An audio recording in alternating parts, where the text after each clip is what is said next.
thankful that you clicked on this here today. I want to talk to you today about something that I personally am feeling, and I think that kind of goes along with the season that we're in right now. And that is when you might be feeling like, what do you do when you have that overwhelming feeling of being out of control?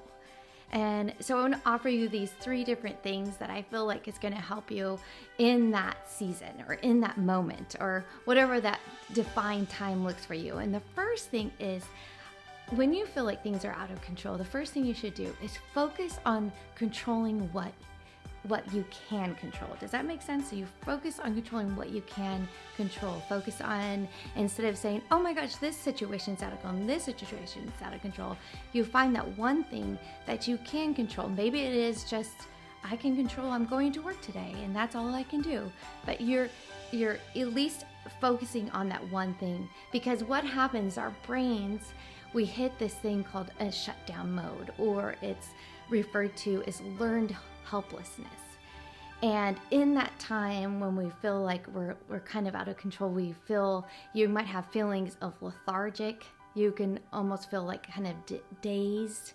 And so when you notice those feelings coming on, you have the ability to reverse this. And how you do it is on purpose, you think on those things, what you can control. And that's the way to actually begin to reverse that spiraling out of control feeling.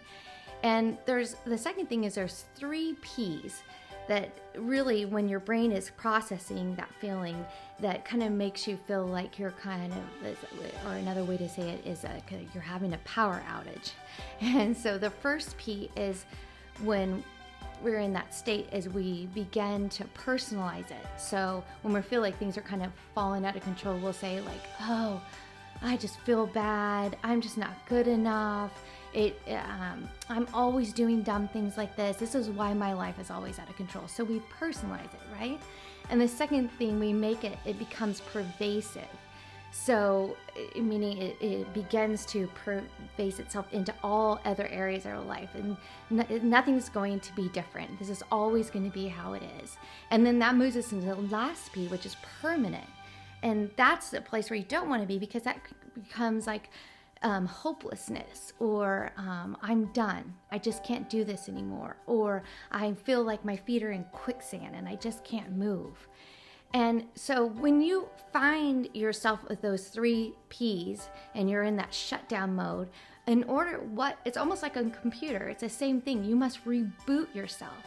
So the 3 things in order to reboot yourself is, 1, you need to get connected with others. It's valuable. It's what Jesus is, the Father, Son, Holy Spirit. We see it. Connectivity with others is so important.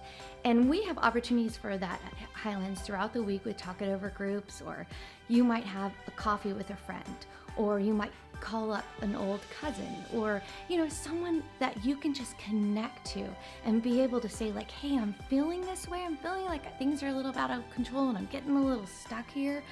And you can have that space in order to be honest. And you invite that, not only, I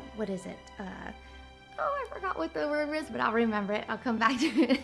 But that is really important. Now, the second thing is get back in control what you can control. And how you're going to do this is you make a list of something that you know that you can control. So you write down that list. It's almost like a pro and a con list, but it's things that you can control and things that you can't control. And so it does something in our brains when we begin to visualize that. When we visualize that list and we can see, oh, look, I actually do have some things here that I can control, and I recognize these things that I can't control. And that gives us freedom in that. And lastly is find some quiet time. Oh, there's so much noise today, isn't there? And so just think when you get in that quiet time, you can think about what you're thinking. And this is important, meaning is, have I gotten negative?